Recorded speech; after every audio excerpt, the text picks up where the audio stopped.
Oh, all right, We are very fucking live everywhere. Yes. Woo! Cheers, guys. Yeah, absolutely. Nice brunch here.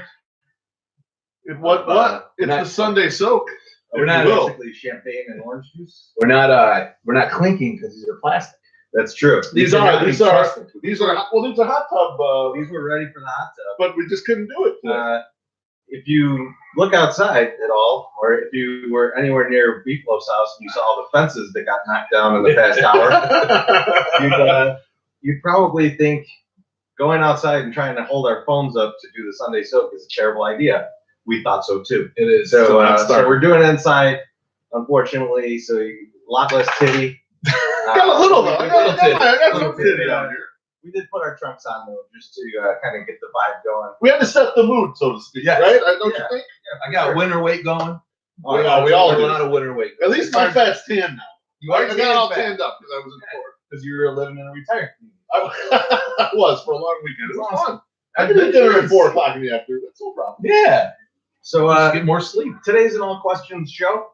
In fact, there's a good chance that the Sunday soaks this year, because we have the podcast now, are going to be all questions. Because we don't want to talk about what you want to talk about in the podcast. Yeah, we want to talk about porn when we're doing the podcast. Right. So, the Sunday soaks are going to probably be most of the questions. So, just whenever you think of a great question you want to ask us, just put it down and tag it with the Sunday soak. We'll keep it in mind for the next one. Yeah, we'll start housing them. We'll inventory the questions, then we'll roll them out each time. And it doesn't have to be Sox related, as you well know. Right. You can ask us a question about anything, we'll tackle it. Are there any Sox related questions? There are some. Yeah, there's not half and half. As always, it's not all half and half, just half. Oh, no half and half. As always, we're going to start with the humble brag. So, Beefloaf, why don't you give us your humble brag? Baby, my humble brag today is that I coach basketball. I don't know if any of you know that, but I coach Bonita Stakey's basketball team. I don't mention that on fuck you. I do not mention that on Twitter much at all. But it's an all 3rd and 4th grade girls team. We play in a league that's predominantly boys teams. They have some girls mixed in on the other team, but it's 100%, except there is one other girls team. So we haven't won a game the whole season. Our final regular season game was yesterday. We played the other all girls team. We kicked the fuck out of them. Yeah. It was our first win. So cheers to my team, the parents. Cheers. Yeah, it was a great win. As Treasy can vouch for, as he was there, I was sweaty as hell because I had coached back-to-back games, and I realized I'm not in good enough shape anymore to coach back-to-back games. So are you like prowling the sidelines? So when he says sweaty as hell, let me clarify that. There was no player on the court that was as sweaty as him, and they were running. They were running the whole time. So yeah, it was a sight to see. It's very greasy. I was juicy. I had a flow going, a little juice flow going. All right, before we get on to the questions, which we're going to do shortly, just a quick reminder, the White Sox Personalities Twitter tournament is coming. This Friday, we're going to have 5 play-in games. I think there might be a spot or 2 in the play-in boards that we're still messing with. Treasy and I messed with the celebrities bracket yesterday. We added someone new, and then we shuffled around some matchups just to make them better. But the rest of the brackets are done except for the play-in. We're going to have those go on Friday. That'll be March 1st. You guys get a chance to vote. And then the bracket will be coming out shortly afterwards. There'll be a final bracket. We're going to do a reveal show with the 3 of us and Aloha Mr. Hand. We'll talk about the brackets. We'll break them down. Treasy and I will give you up front at that show. We'll give you a little bit of breakdown of how we select, and then some of the people that just missed, some of the newcomers that we were really excited about. Didn't quite have enough body of work, but maybe next year they could be in there because we're really keeping an eye on. All right, let's do these questions. Let's question this shit. Okay, first question is from our guy, White Sox Sal. He wants to know, how is MSS's fat elbow after throwing in the pitch competition? It looks like to me it's just okay. It's just fine. I can go just like that.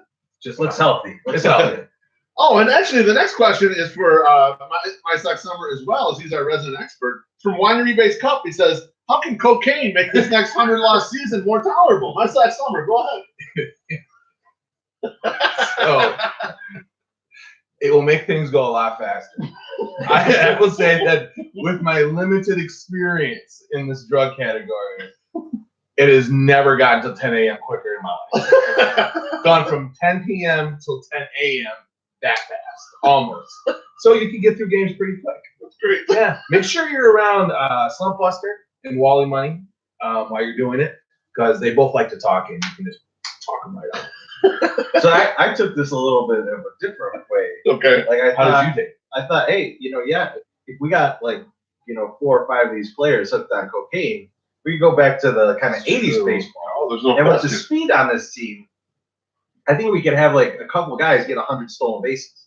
Like Adam Engel only has to get on base like 40 times to get 100 stolen bases if he's all coked up. I feel like True. So I he's think the like best we get like person. 4 or 5 guys coked up. We definitely get Yohan and definitely get Timmy because they're stolen base guys that have not quite hit their potential yet. I think 50, 60 stolen bases each if they're coked up. Oh, there's no question. And by the way, they're going to get thrown out a lot too because they're just going to be running around. Not paying attention. Yeah, they're going to play Omar Vizquel ball. Like his team last year went to Salem. They just ran every time. They didn't give a fuck. And we're very lucky that we have Daryl Boston there, who's dealt with a lot of cocaine use. Right. So he can- But he He might can be help the put them together. Yeah. A good connect, probably getting pure shit. Cut from the kilo, they call it. Cut from the kilo. That's the pure stuff.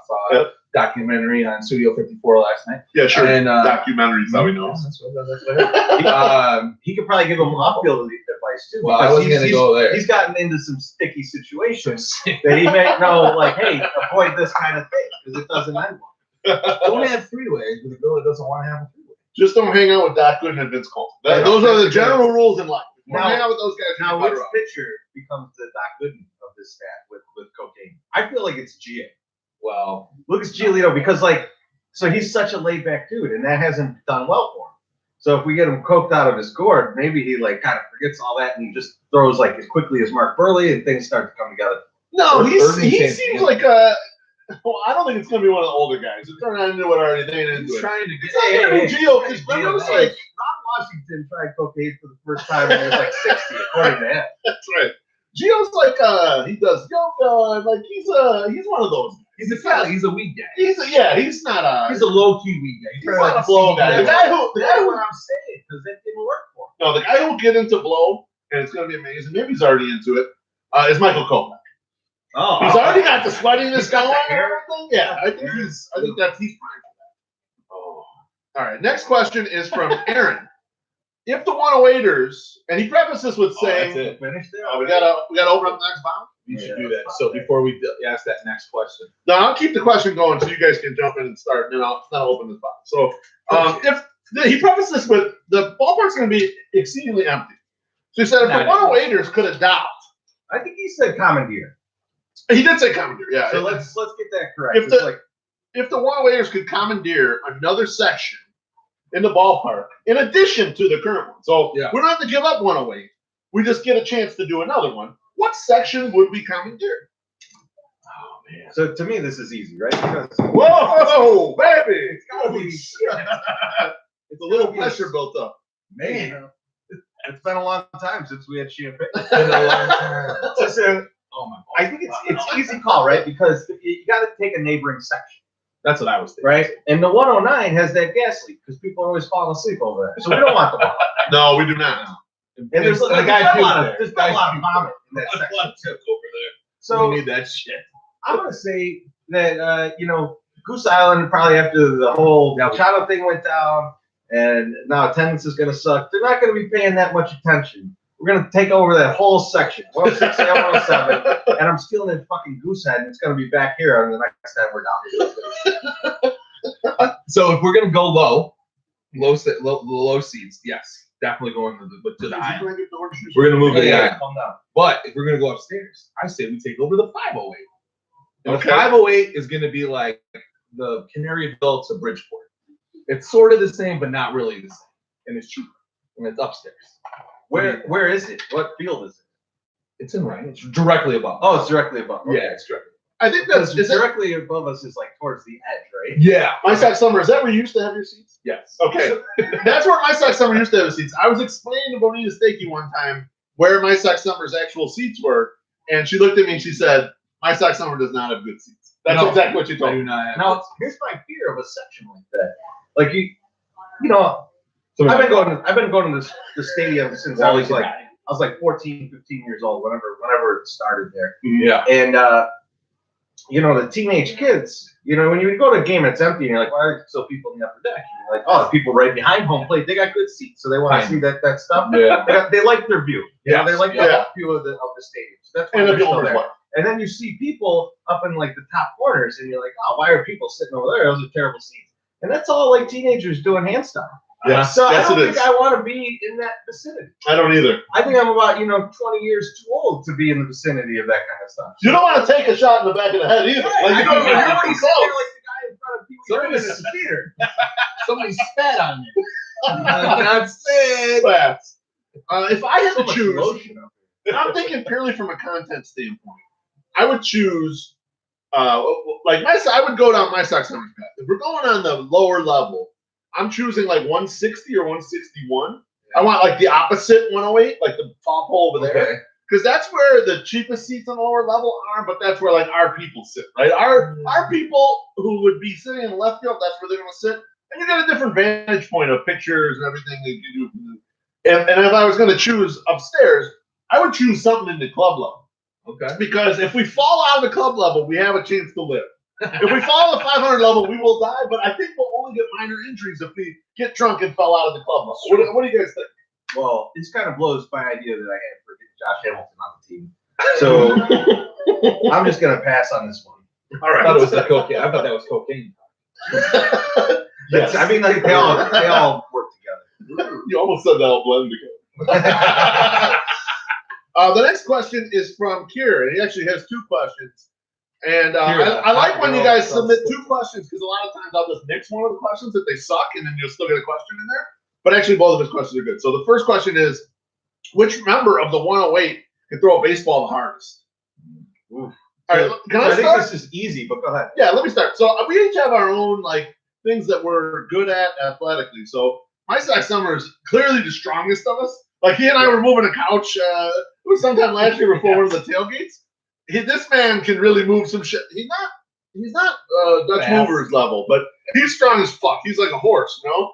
And then Treasy here, he's a little sinewy and like he moves better than the rest of us. Like he can run a little bit. He's smaller. Yeah. I'm more of the I can jump better, and I'm a little more like if you need something done finally, like Something done well. if I had to throw, if we had to, one of us had to throw a strike, I think I'd be most likely to throw a strike.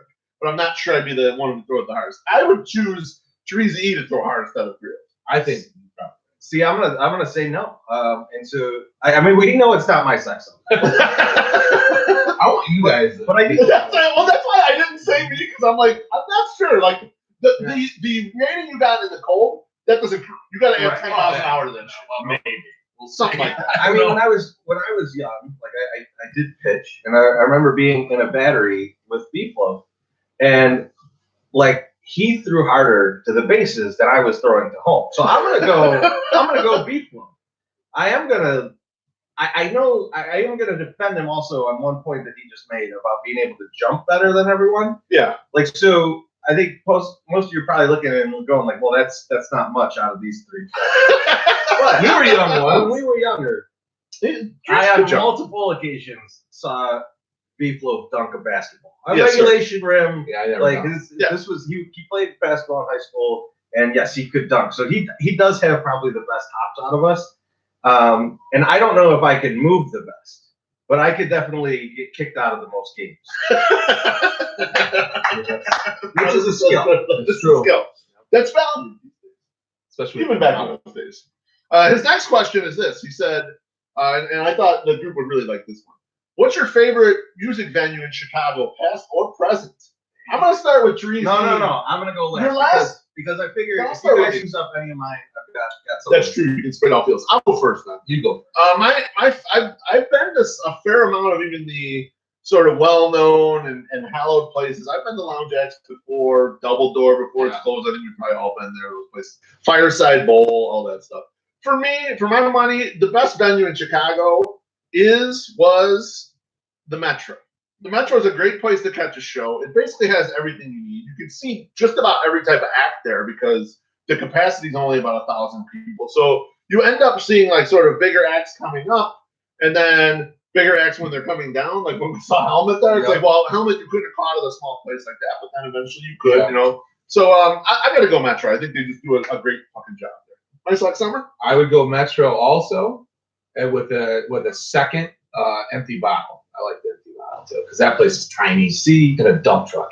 empty bottle though to me, empty bottle. Like, there's a couple places that They like, shut down the empty bottle. loose, no, empty bottles, Still around. empty bottle, and then like Hideout, and maybe a few other places. I know.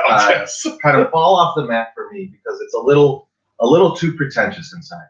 And, That's a good like, call, you actually. you don't feel like you're at a comfortable spot to go see a show a lot of the times. It's really like, hey, what are you doing here?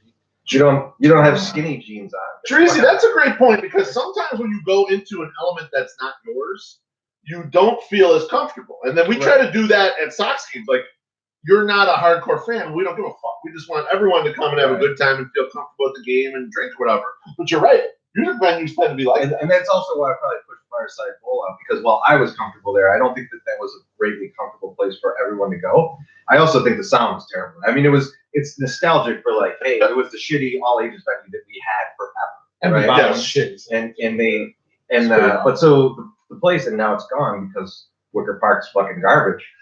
The Double Door by a mile. That was I've seen great. some Double Door's amazing excellent. shows there, and you know that it's a great venue because when huge bands will come and play shows there, like the Rolling Stones, or like Soundgarden will do shows at your venue, like you know you're doing something right.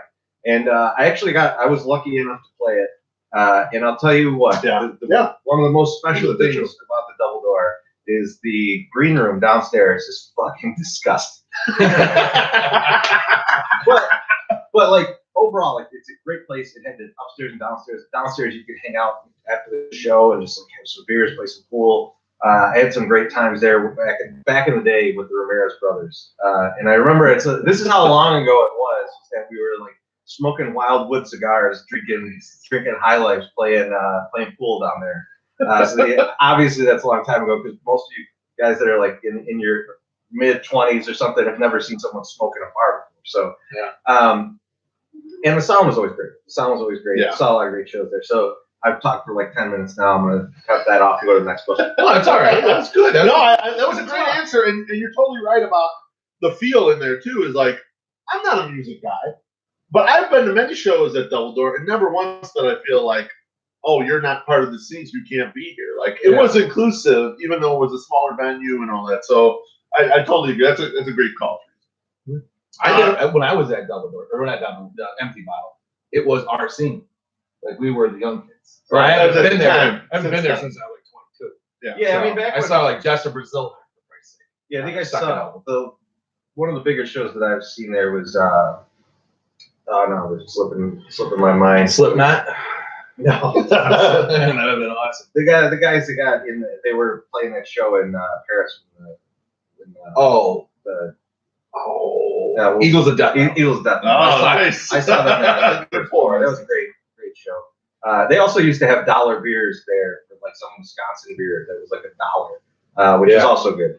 But yeah, I mean, it's just not my scene, not my field. Mintaus. Teresa, did you pass the champagne? Champagne. All right, the next We're question. almost out of champagne. The next question. Yeah, we're gonna need a refill of the Hopefully, we got some Miller Lite. of the bubbly. We got more. more bubbly. We got more bubbly upstairs. Let's see if we can get a refill. This is the best you've ever written these The questions. next I question. can actually read. The next question is from Lorianne Sanders. She wants to know our thoughts on the 2019 White Sox bullpen. Teresa E., how about you go first, baby? So, You guys are real high. well, I actually think that the bullpen will be all right. They've invested literally everything in the bullpen and nowhere else. Yeah. So, I think Jesus, thank you.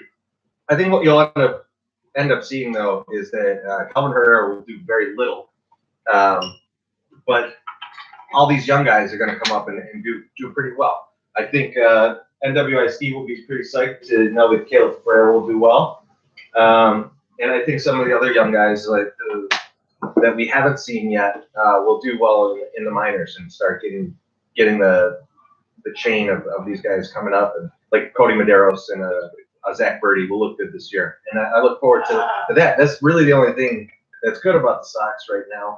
But I think that, as I said in my other videos, like enough with the relievers. Like just let's get some actual players, some position players and stuff that win games. My Sox summer? I don't know. I mean, you don't know, you don't give a shit. I'm more concerned with that people were still fired up and excited about Carson Fulmer before he pitched yesterday, and then he promptly went out and just got shelled. And I'm just don't say that because Matanuco was telling me the ball was coming out good and everything. Guy had no strikeouts, got hit around, he was out of the game. It's literally like me talking about how the Sox game-going experience is an A+ as long as you don't like winning. Carson Fulmer is a great pitcher and a great player. He's a nice person. He's everything. Yeah. As long as you don't want him to throw strikes and get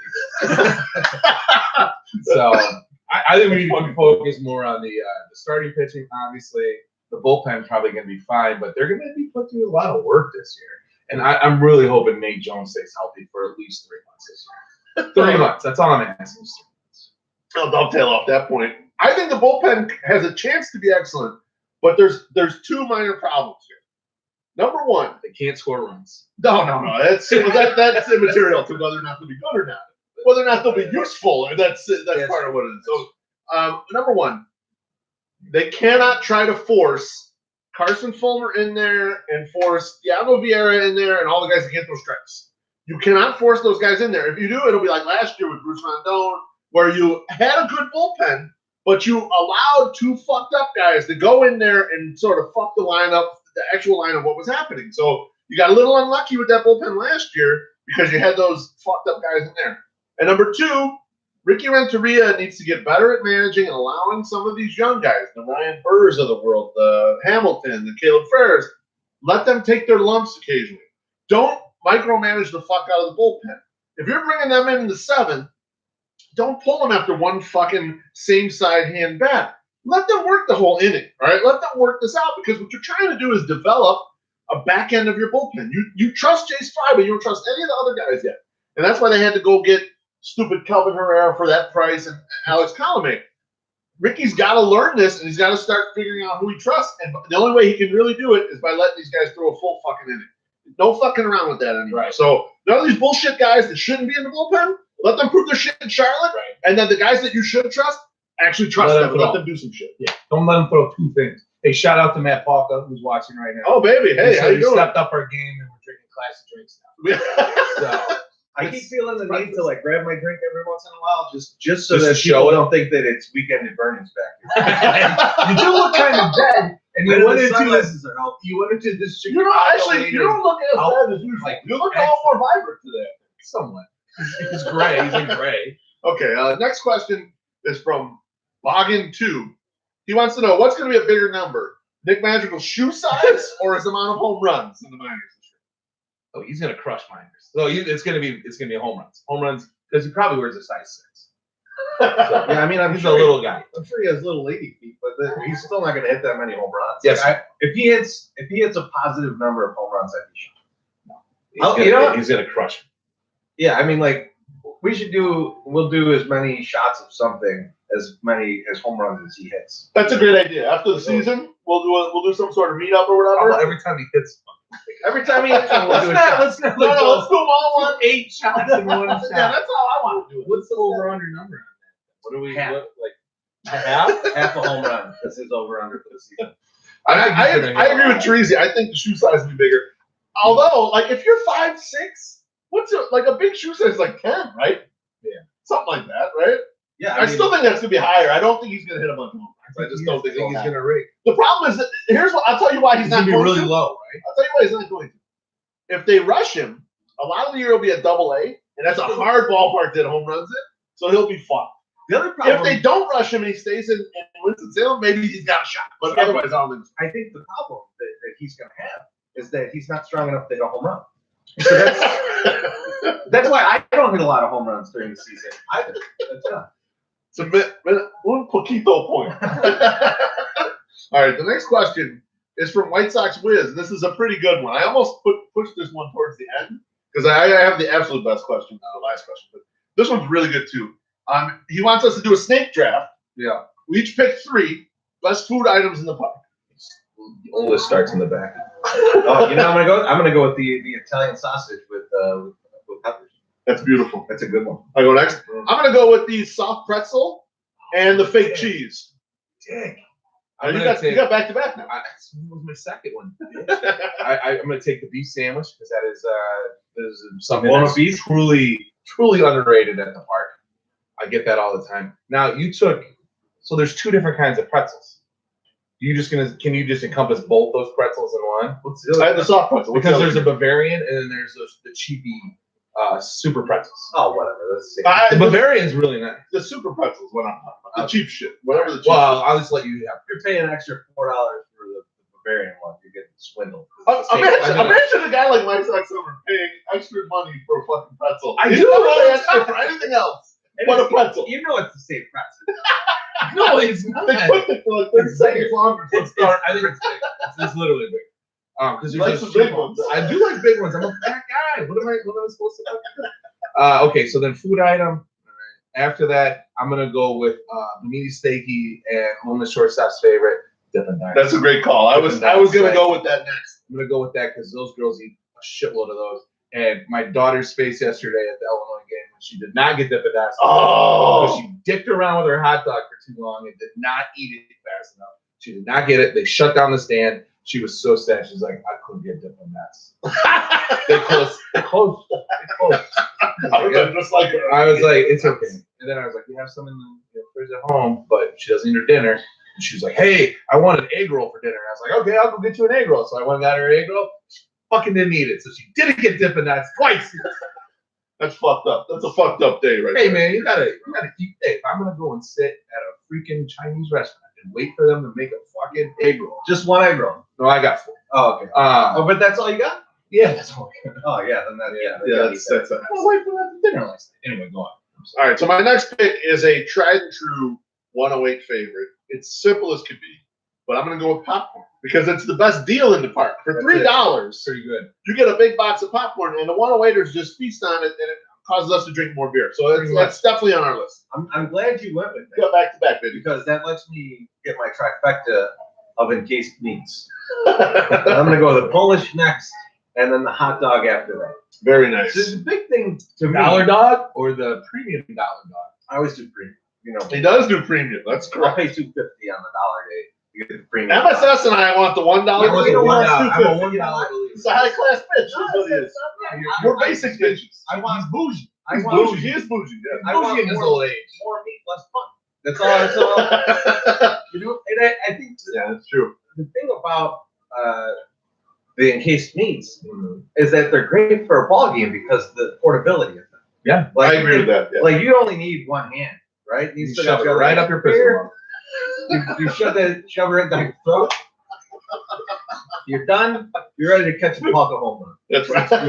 That's absolutely You right. can put it in your mouth and catch a ball home run at the same time. If you do that this year, Hey, well, he'll be a legend. He'll be all over the internet. I'll take a picture of you. But Dan- I'm not gonna give it. Dan or Matt. Matt, you can tell your brother. Dan, make this happen. Okay? Then I can be a legend. Give me a That's foul what ball. I either. want to be. I want to be a legend. The And like, problem is, my sex don't actually catching it. yeah. It's like Local fat legend, Nice Hot Summer from the famed because I 108. always thought the best chance he had of Chokes catching on balls dog was in and his dies. mouth. He's covering that up already. Whoa. All right. My last one is going to be a at not Rickon favorite. It is the churro. I go plain churro. I don't go, and I like to get the minis in the bag. The bag is the best because it's more shareable with the rest of the group. I could go get 2 bags, so to speak, and we can hand them out to everybody, and everyone can have like a little piece of churro or whatever. But if I have to, I'll get the bigger churro. But the bigger churro is more important.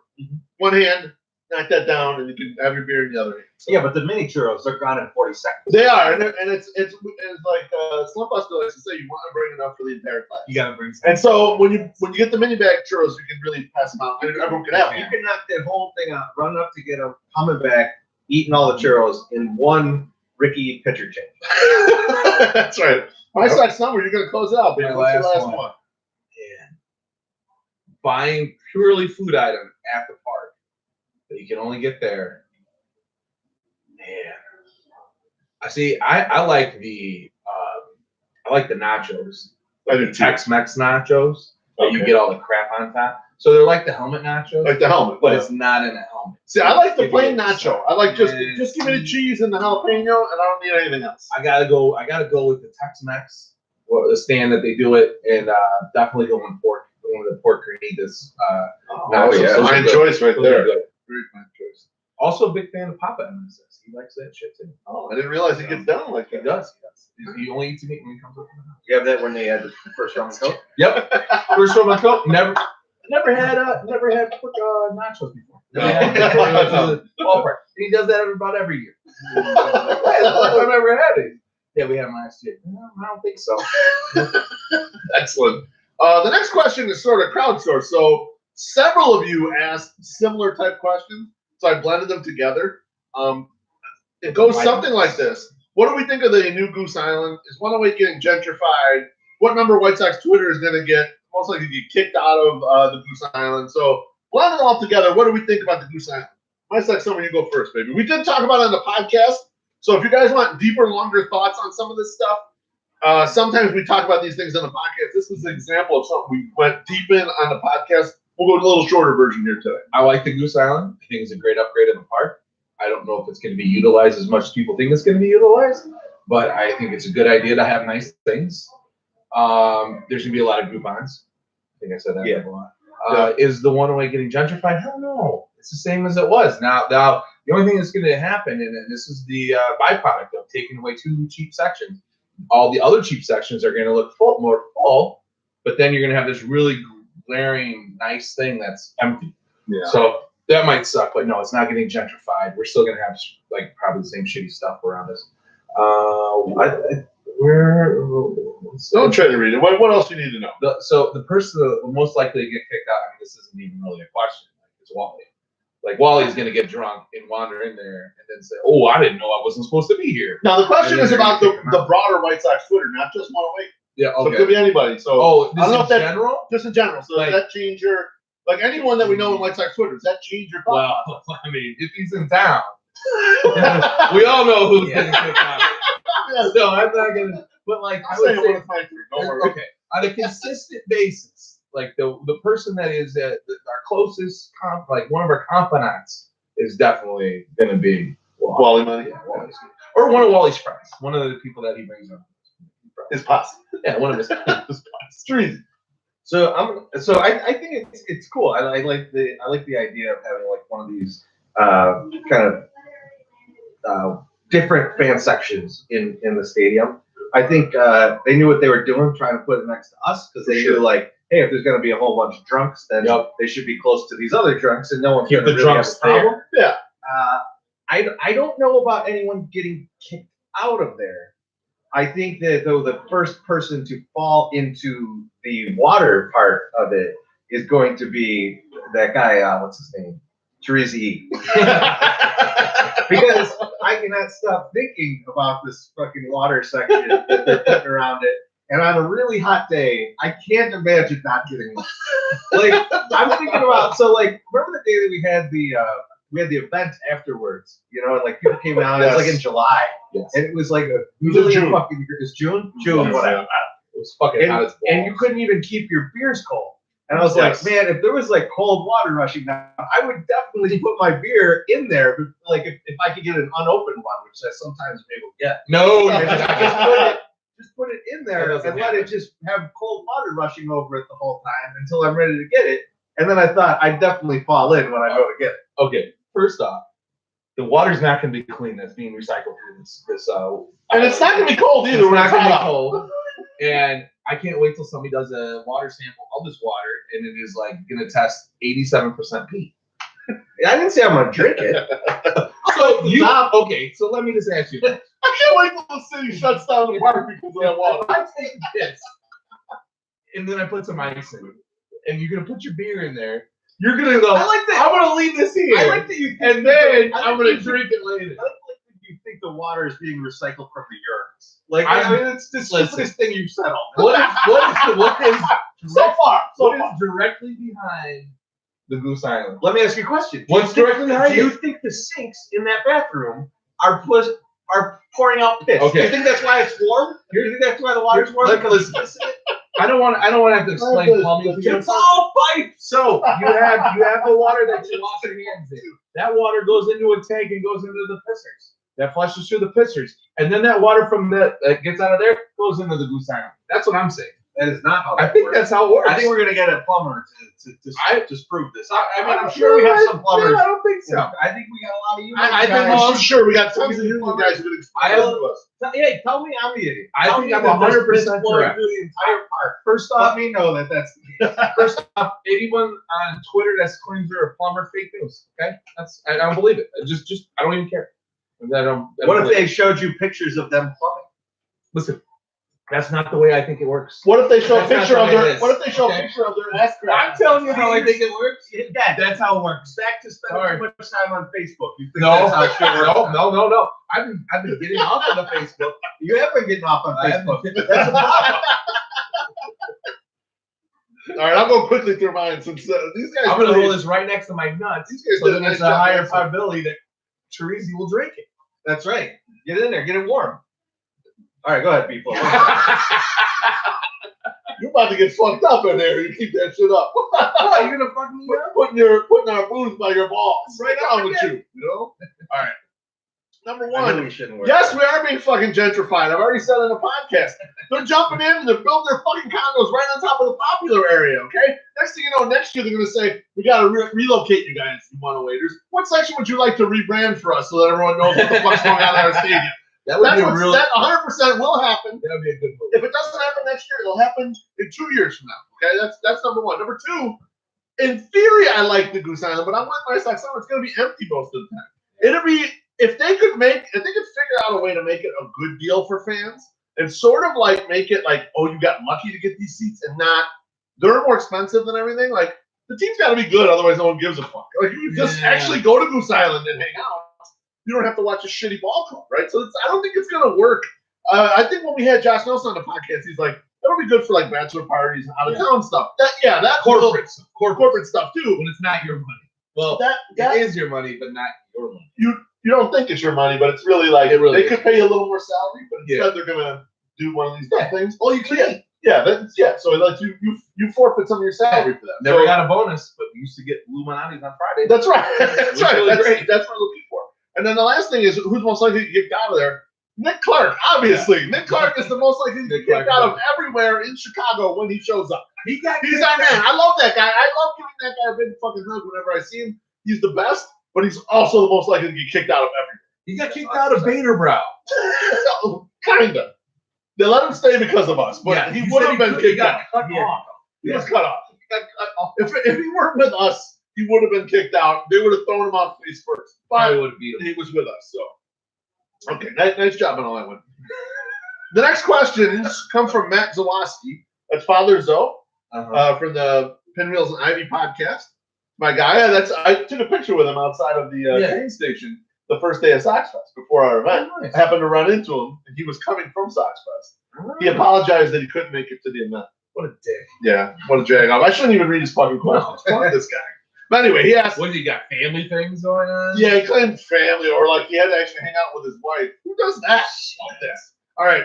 His first question is, why can't we have nice things? We can't. We just don't deserve it. We're dicks. I think that's it. Right? Pretty much. I think we have nice things. We just don't have any on the field. Yeah. That's a good call. Yes, we have can't- nice stuff. You have to pay for nice things. That's true. They cost. And if you you either got to pay or work hard for them, and the White Sox organization aren't into either of those.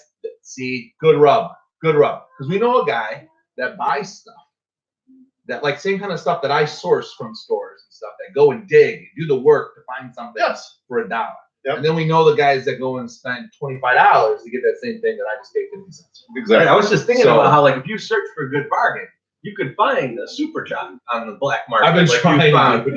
Unfortunately, people have smashed it to bits. But nevertheless, Whoa! A lot of slander there. White Sox summer had already re-glued that fucking It was thing before broken. you I even got brought it. it over. Yeah. Do not blame me for that shit. In Or I the broke moment, it. yes. All right. But it was fucked up and broken, and you know what it was like? in Remember? summation, Matt, the reason we can't have nice things is because of people. And then we would, Do you remember when the Reverend Desmond Tutu was on SNL and he destroyed the Heisman Trophy? Louis Heisman Trophy. That's the shit that happened. And my son Summer glued the shit back together. He welded it back together, and then I broke it because I was after the fact. Fuck you guys. he totally did Tommy Boy. He was knocked the fucking thing off. He's like, what happened? And you see like all these little pieces hanging out of paper clips and shit. I hit it, and the There's a ball chicken didn't bone go there. anywhere, and then fucking leg went flying right through the uprights. To be fair, you thought you were still 13-year-old Beefloaf, and you were like, I did hit it hard. You're right. I did hit it too hard. you hit it like a man. I'll take that part of the blame. I did hit it too hard. It was a defective fucking product. All right, don't put it all on me, goddamn. I'll break shit. All right, I'll break a styrofoam cooler every other week, but that's just because me At my wedding. At your wedding. I gotta tell this real quick. So Teresa's getting married, and we got the wedding party. They rented a bus, a fancy bus, and we're drinking on it, and we're stopping in various places. Wait, I should mention this.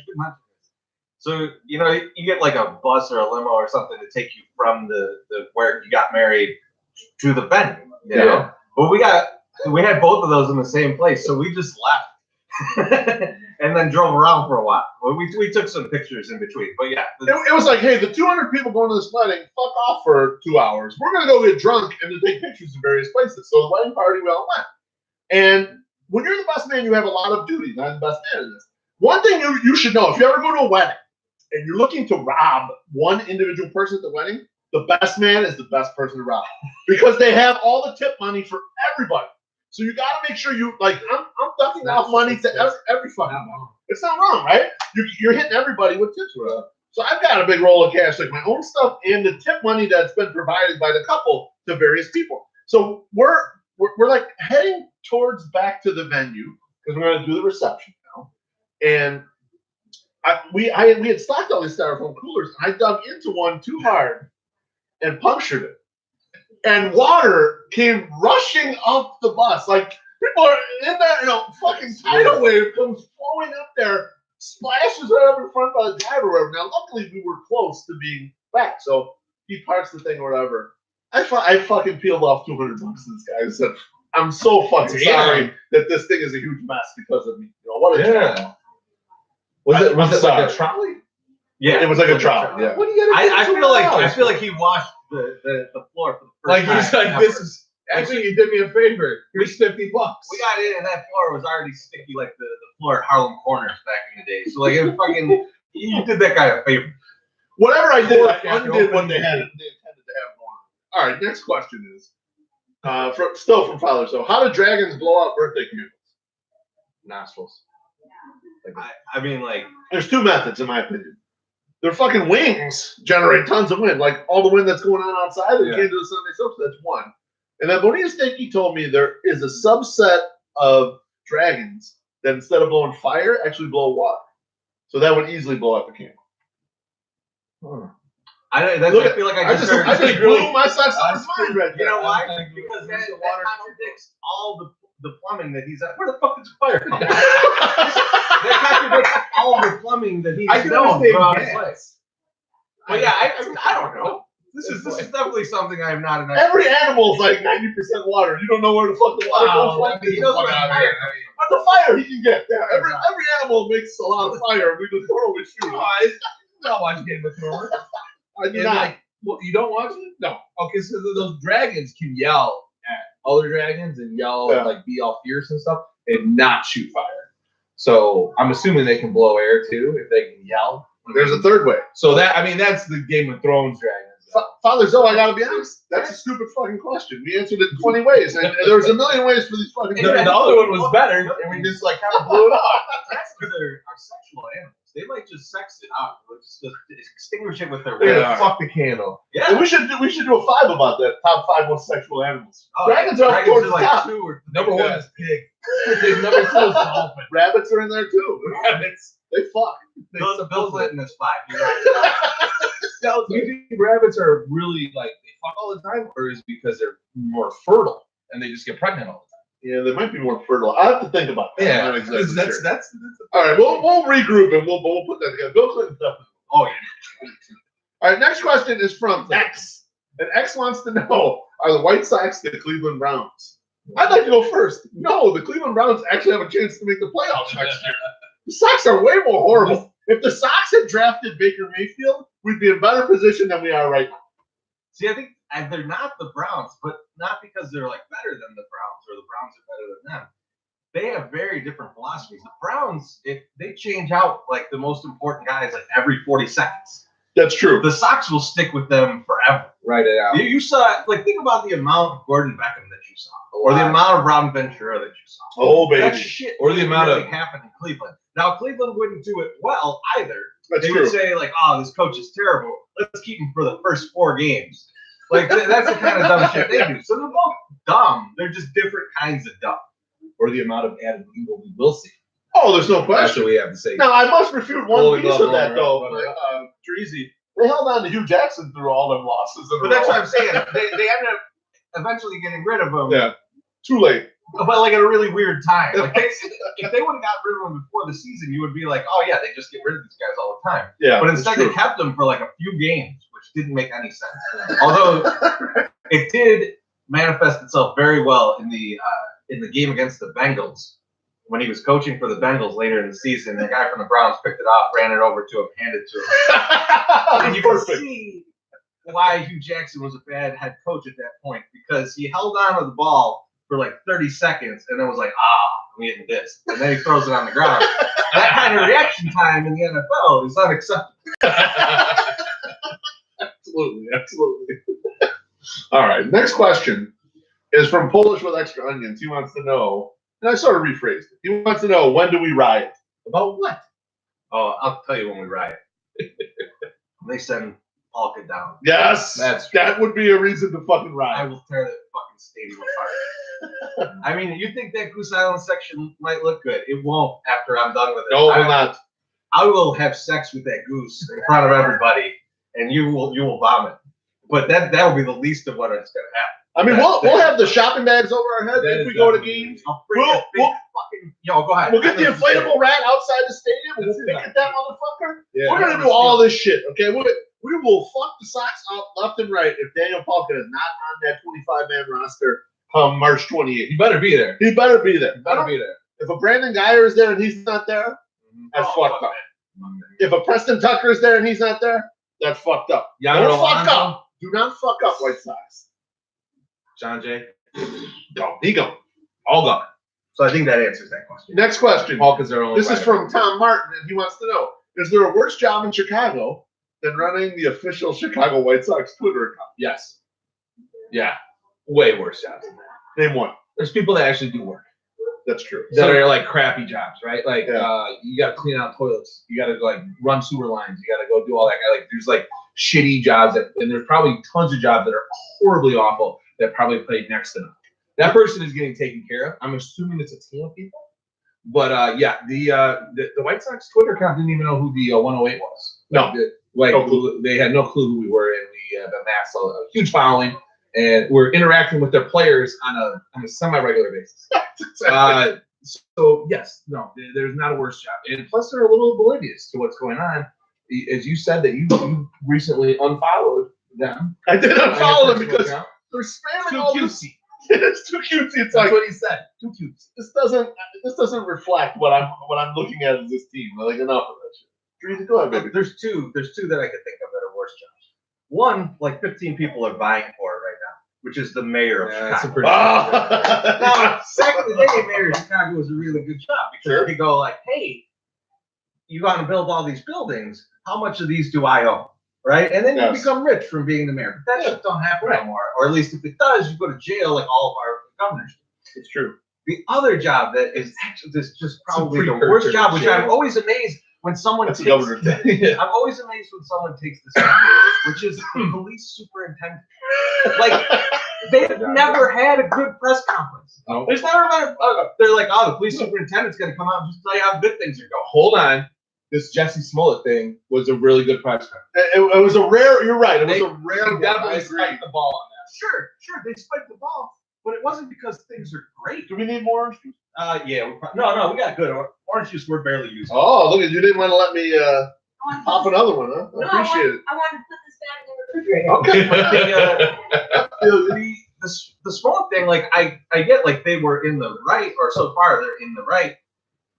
Oh, he definitely. I mean, yeah, he definitely did, but I don't want to convict that. Why not? All right, that guy fucking is an idiot. That guy's a It's a moron. total fucking. They should But throw him in jail.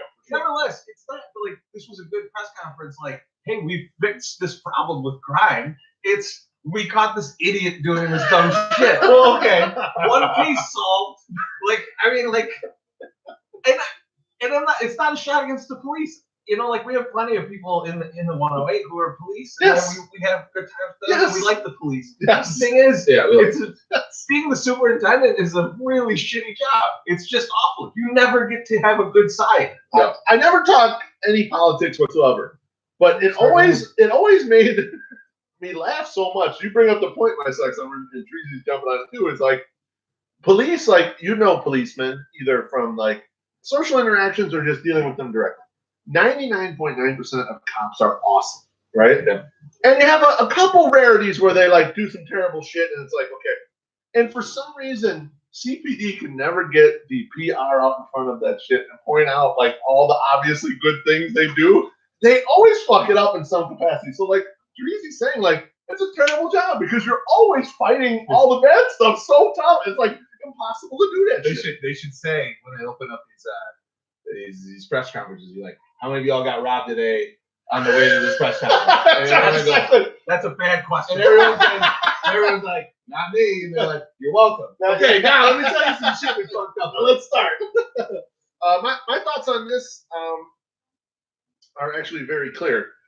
I'm not even sure this job is sourced in Chicago because the White Sox cut corners on everything. And Teresa E and I know from when we were doing a lot of, let's say, advantage play, that sometimes you will call a sports book and there's a call center somewhere else where someone's making 5 cents a day to handle your call. If I'm the White Sox and I'm cutting every corner, it wouldn't shock me if there's someone in the Caribbean manning this machine here, just cutting the pictures, throwing them in there. Or it's just a bot. Or it could be a bot. Yeah, I think I'm not sure it's a person, and I'm not sure they reside in Chicago. So it might not be the worst job just by default. Next question. It's a good sign. Next question. Mark Hope asks, is this org truly this bad at building a baseball team? Further question is, are they incompetent or are they just not trying because collecting the checks from the TV deals and the merchandise sharing and all that stuff is enough, and they don't need to put a winning product in the field? Oh, you want me to go first? I'll So go. I got Whatever. something about this. It's like I don't think that they're that terrible at finding talent in the players. I think where they're terrible is finding talent in the actual organization to develop any players or to like just kind of shepherd along minor leaguers into the majors. Like all that decision making, all that help to these guys, they're bad at it.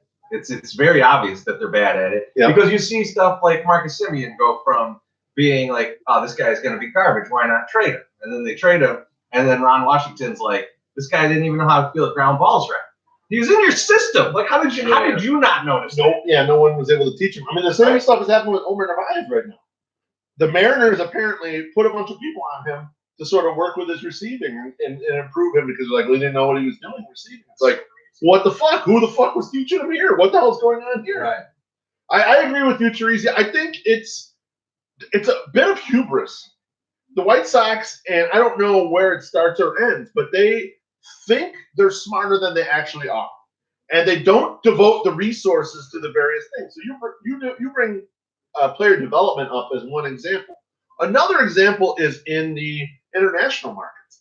I know they had the scandal, but after that, you could start pouring money into it to get yourself your infrastructure built up down there. You know, they have Nick Rodolfo as like their only real international signing. He just signed him in 2013. They haven't brought in anyone since. I know they got Luis Robert.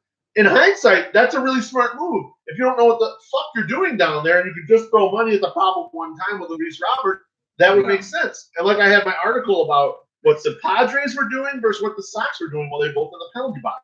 The Padres are clearly plugged in down there. They know how to cull talent from that area. It's got to be resources and relationships and different things that allow you to do that stuff. The level of hubris with the White Sox is so high that they either don't believe they got to put the money in there, or they believe they already have all this stuff set up, and it's clear that they fucking don't. So something's got to get fixed in there, and I don't know what part it is exactly. Everyone watching this, or like 80% of people watching this, will blame Kenny, but I would say Kenny's probably the most removed from these decisions right now as anybody. It's money. It's a Jerry Hahn deal here. Yeah. It's either Jerry not putting money towards it to begin with, or Hahn not telling him, you have to put money towards this. This is the only way we can build this. This is where the fucking up. Some guy wrote a letter, an open letter to Jerry Reinsdorf. I don't remember what blog it was, and I read it, and it was really well laid out, kind of. And one of the things was, when you bought this team, you had more desire than just to turn a profit with this team. And Right. I disagree with that statement. I don't think that Jerry bought this as, oh, I love the sport. I think he loves the sport, Yeah. but Jerry loves making money too. Right. And I think making love to money might be his number one thing. No, but I think he just, I mean, you took it was like a minimal investment for these guys, right? It wasn't like A long time ago, Yeah. when he bought it? Yeah. It was $19 million.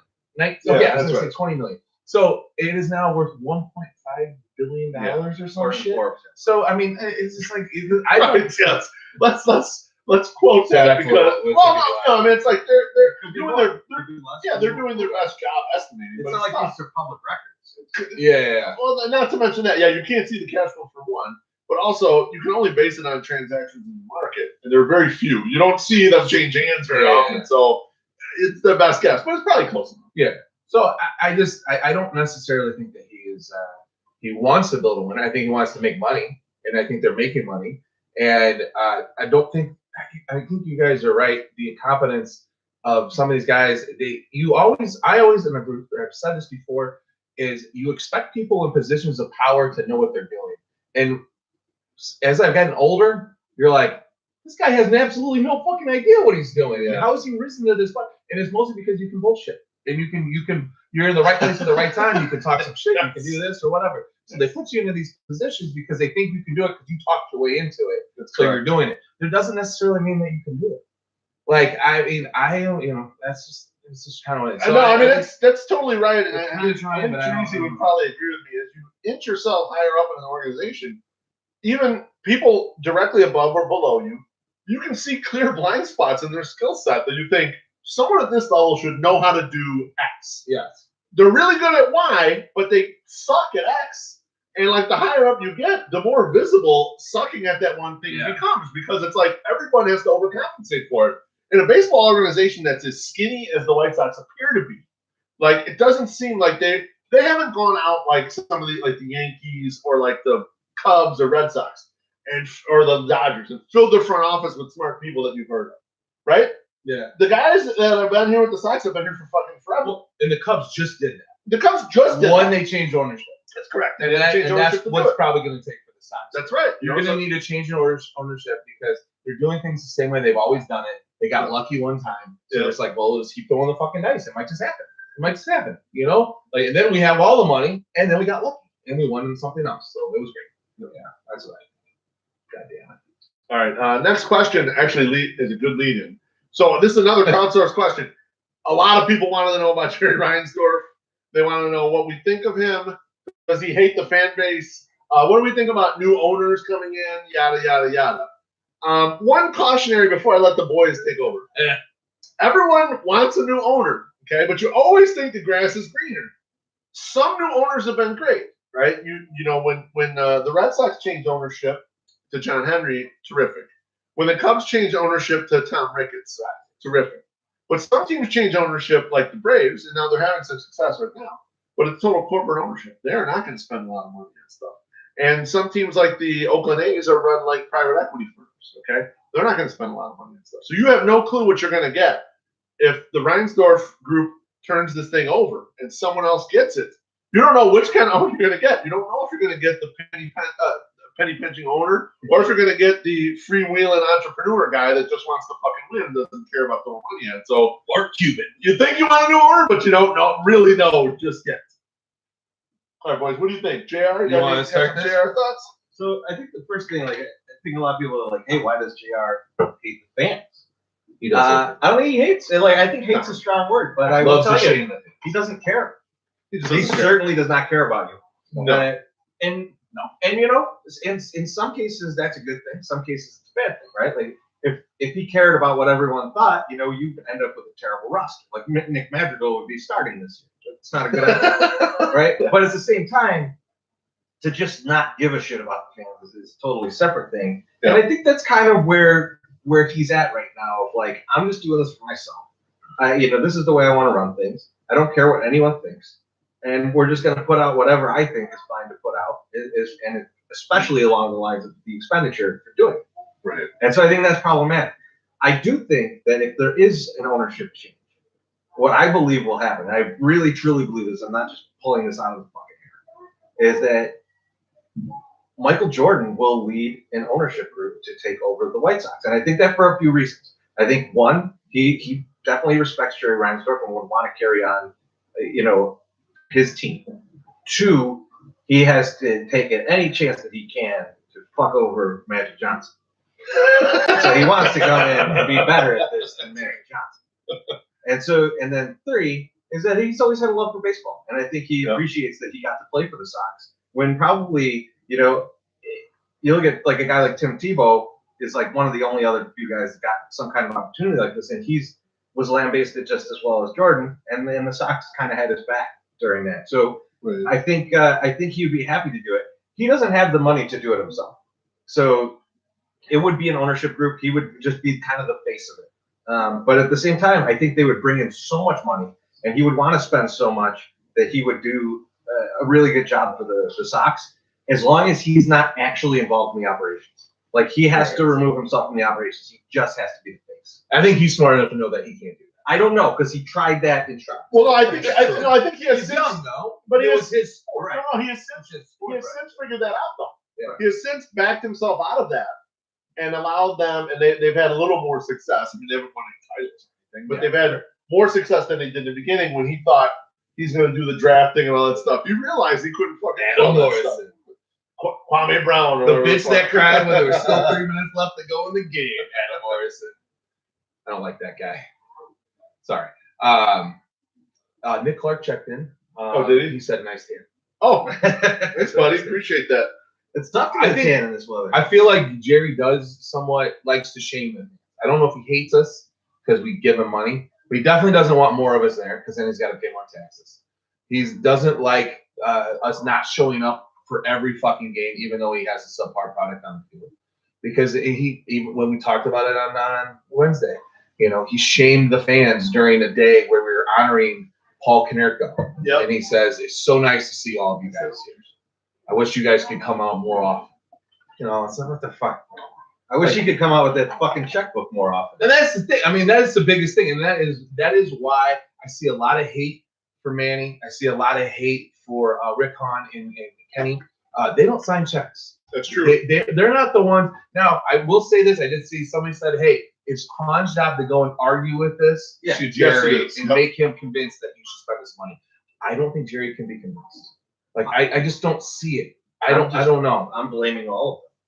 That's Yeah. I can't see who actually was at fault. So you're all at fault. Have Now, taking the teacher perspective of this, well, you know, you're not going to tell me who did it. Everyone gets in trouble. Fuck all you. So we had Andrew Jones that we spent the most money on, right? No. No, Abreu is the Abreu's the biggest most. Okay. So then who's the biggest? Robert, right after his arbitration deal, Right. after his arbitration years, it'll end up being. That's right. And I don't think the Bulls. have No, ever because signed a lot of it's a penalty. Oh, So okay. the 50 million is half penalty. So Okay. Had the Bulls ever spent a bunch of money on free agents either? They went with Eddie Robinson or someone terrible. Carlos Boozer, right? He was Boozer, a max deal. yeah. He was a max He deal. wasn't He didn't true. do any of the top three. It's just like he doesn't have a history of signing big name talent. I just don't think he wants. He just doesn't care. And I don't think I Yeah. paid attention to Yeah. the Bulls enough to know. People are probably telling us Who they've who signed. the that's- Bulls guys are yeah. that facing a lot of money on. But that's also a salary cap league, right? I mean, like, so, Correct. So you do a max deal, it's a max deal. Yeah, when you cap the value of the players, yeah, it's a little easier to do like a bigger deal in those type leagues. Hmm.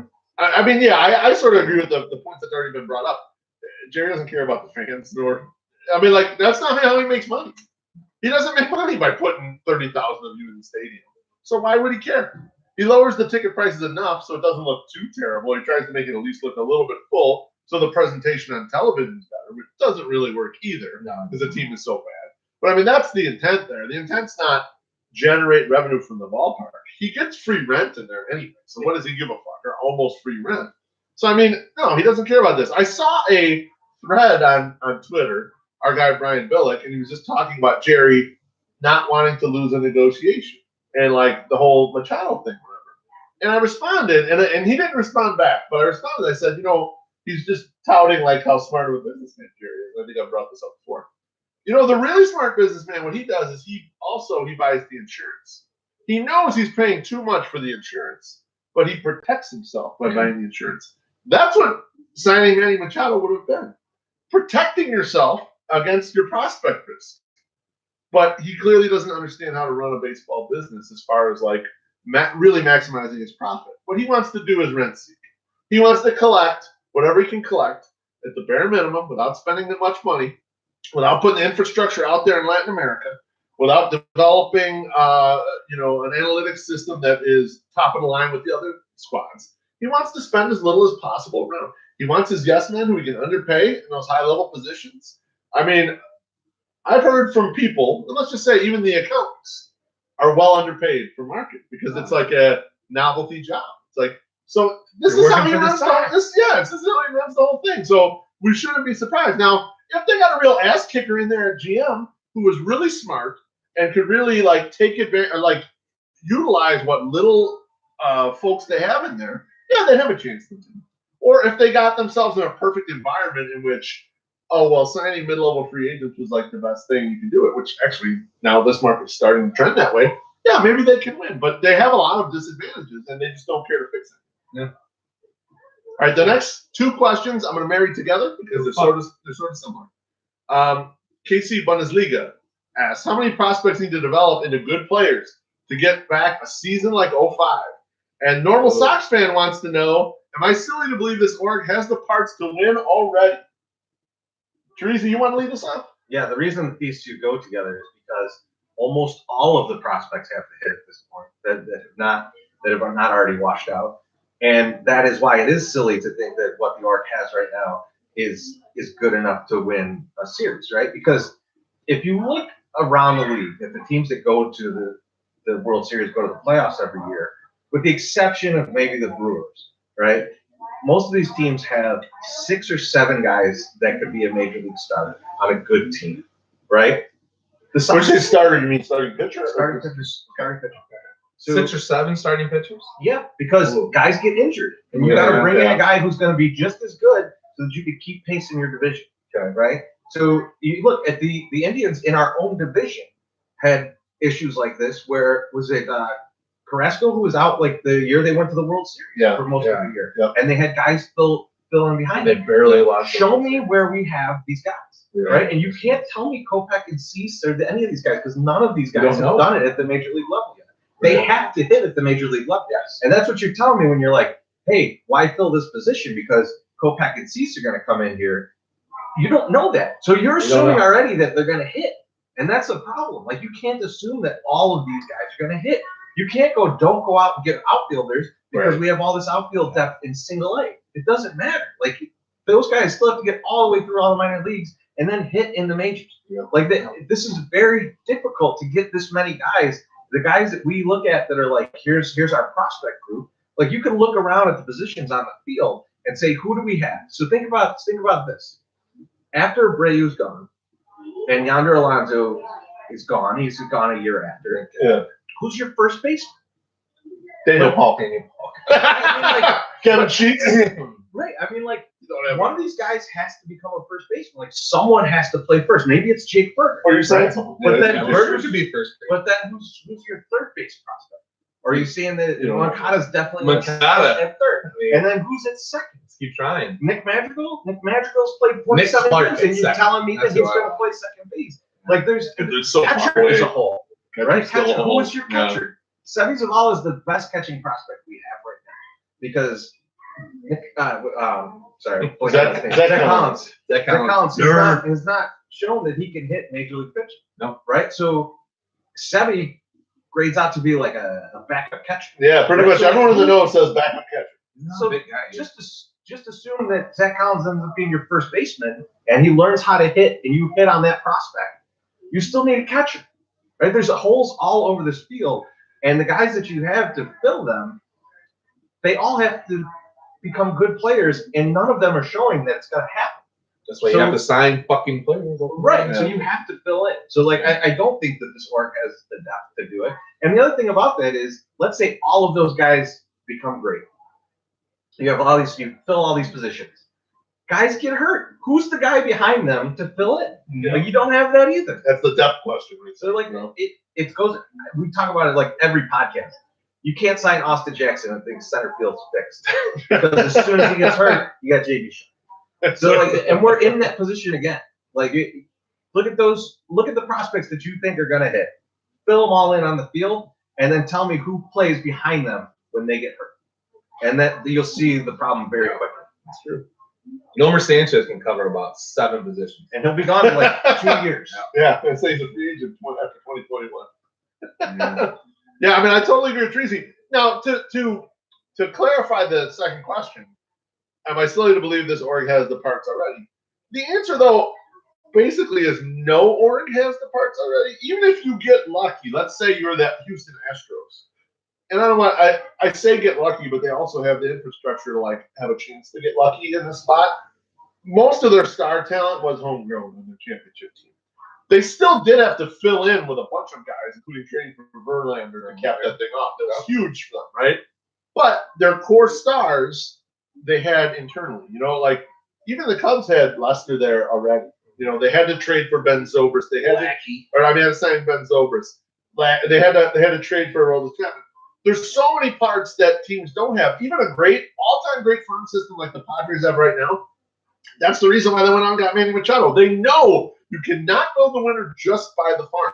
You've got to go out and supplement from the outside either trades or big signings, and that's why they invested in their team because they think we have this great farm and we're gonna backfill this thing. So just get as much talent as you can. Yeah, exactly. That is good qualification because that's like you never have enough in your system. You just never could. That's why it was ridiculous to see that. Like, why are we going after a Harper? Or why are we going after a Manny? We have these guys. They're going to be there in like 2-3 years. Well, why? Well, what the fuck? You always need more. You still need more. I mean, this is why I wrote a 4-part article about what the fuck is Rick Hahn doing with this roster. He hasn't taken enough chances when you have a chance to take chances. He hasn't gone out there and signed Tim Beckham for nothing when he was not offered a contract or Shelby Miller. I know we got some guns coming up. Who gives a shit? Keep going. Keep looking for stuff. Let's have a bunch of guns. Let's have a bunch. Let's have a embarrassment of riches. But they don't do that. They don't want to take those chances. Instead, they want to sign 2 market, or they want to sign 1 and trade for 1 market price relievers. Why? That does nothing for us at all. And you've seen what the trade market is for the relievers. Everyone got all boned. I saw this on Twitter too. This is totally smart. Everyone got boned up because good prospects went for Aroldis Chapman and Andrew Miller that 1 year. Well, since then, no one's trading shit for any relievers. You ain't getting anything for any of these guys. Everyone knows we'll just duke you off our 30th best prospect. Fine, and we'll get any reliever we want. They're not worth investing in. It doesn't benefit your organization. I'm gonna go with it. So it's all good. All right, next I don't question. even need more talk about it. It's from our guy Ram. He wants to know what type of free agent money would Can't Get Right command in the current free agent market. Now, Can't Get Right is the fictional character from the movie Life with Eddie Murphy and Martin Lawrence, if you haven't seen it. Especially given the fact that he was able to handle jangling sliders so well. I'm going to toss this one to Treasy because he is a specialist on Can't Get Right, as it's his favorite fictional baseball. It is. And in fact, I'm still working on it. So I found a way to get his jersey. It's going to cost me about $300. It's going to be totally worth it. So expect to see that at the park. This sounds like a horrible idea and a horrible investment. I can't wait. Oh, how dare you. How dare you. So I actually had responded to this because I thought that Ram had just sent this question directly to me because I can't really use Twitter that well. But I said, I think he's definitely a 10 and 300 guy, just like Manny was, because of his ability to take mistakes and turn them into home runs. And as shown by his work with the Wardens daughter, Yep. or governor's daughter, whoever it is. Yeah. His ability to go deep is unprecedented. He really gets in there. He's got a bat that you can't even imagine, and he doesn't. And he's also one of these guys who's a kind of a soft-spoken leader. He Yes. doesn't say a lot. Very quiet because he's a mute. But that's not the important part. But so I think that he's a top-of-line free agent. I think any team would be lucky to have him. I have no idea what position he even plays, but he should be on the Sox. I will mention one other thing because we did talk about best man stuff. I was actually, so Ram, who sent the question, I was his best man at his wedding. And the one thing that I will remember from that is that the priest who was doing his wedding turned to me specifically and said, please don't do drugs in the parking lot. I don't know why, but he felt the need to tell me that. And so, I didn't because I had no plan to anyways, but I honored his wish. What do you look like then? I look like this with less gray hair. Okay. All right, next question. This is from Shy Sox Anthony. It said, what arcades did we visit as kids? My Sox, I'm going to let you go first because So I think there- Treasy and I's answer can be pretty similar. This is not. I mean, I could go several different ways, but there was one arcade. I'm from a town of 15,000 people, so it's not very big. So we had one arcade, and it was at the mall, and we were just beholden to whatever they got, and it was just called Northland Park Amusement. Like that's just what it was. Run by Jedi Music, who ran like the whole pinball racket and stuff, and they owned the bowling alley and stuff too. Like it's small towns. I mean, we got one guy that runs pretty much all of that stuff. But they always used to get good stuff. We had the Simpsons game there. It was good. I remember Ivan Stewart's 4x4, the four-way. You know, where you get like, Little four-way drive, four-way? machine. That was Sounds awesome. fun. Yeah, it's good. A little young But, for that. But Remember Clutch Hitter? No.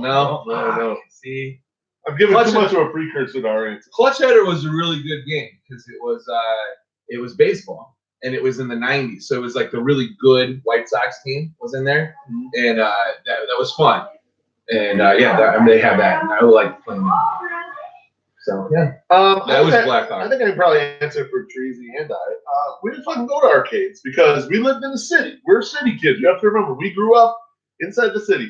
Any arcade inside the city was filled with gangbangers and drug dealers. And you did not want to fucking be in that place. That's true. Ever.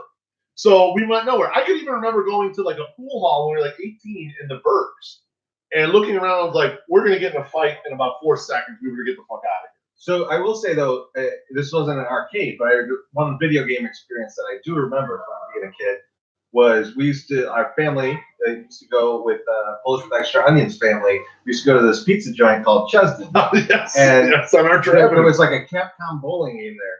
And our parents would always give us money to go play the Capcom bowling. I always was like, oh man, they never give us money to go play video games. And that's not till, I'm older and I look back and I realize they're like, get the fuck out of here, we're going to get hammered. That's right, they're getting shit-faced, exactly. The old man pulled that on me. He gave me $5 at Cam's, the bar down in Champaign. Like, here's $5, go play video games. I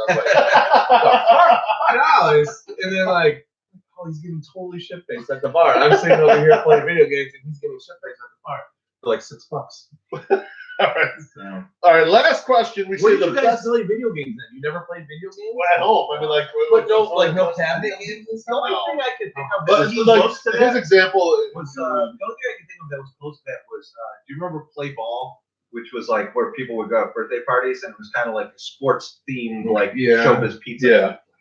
I don't remember that, but I get what you're saying. That was in Chicago. I mean, Okay. like I don't think it was like a It wasn't worldwide a chain. or something. No, yeah, it's just like. That's the thing that I But remember. it had like miniature golf and shit, and it was all indoors. And They it had the trampoline basketball, which eventually became a sport, and then stopped being a sport after people broke their legs. Yes. What was this, jam ball or slam ball? Slam ball. Yeah. Slam ball. Yeah. We were actually in Vegas when Slam Ball premiered on television. And I think me and Polish with Extra Onions had money on a Slam Ball game. What a shock. And like the 4 seconds into the game, it might have been Slim Bank, I can't remember. 4 seconds into the game, like some guy like put his leg on backwards. It was so and we're like, maybe this is not a sport to be showing people. So yeah, no more Slim. All right, so the last question, and it's the best question that was submitted so far. It's from Michael Kane. He wants us to rank the following 4 movies. Group, listen up. Caddyshack, Fast Times at Ridgemont High, Animal House, and Slapshot. I want to go 1 being the highest, 1, 2, 3, 4 rankings for everybody in my set. Summer, do you want to start or do you want me to start? You want me to go first? Yeah, you go first. I'll go first. All right, number 1 on the list. Actually, I'll start number 4. Number 4 on the list for me is Animal House. Oh, bullshit. I'm not a huge Animal House guy. I've watched it multiple times, but I haven't watched it in like 10 years.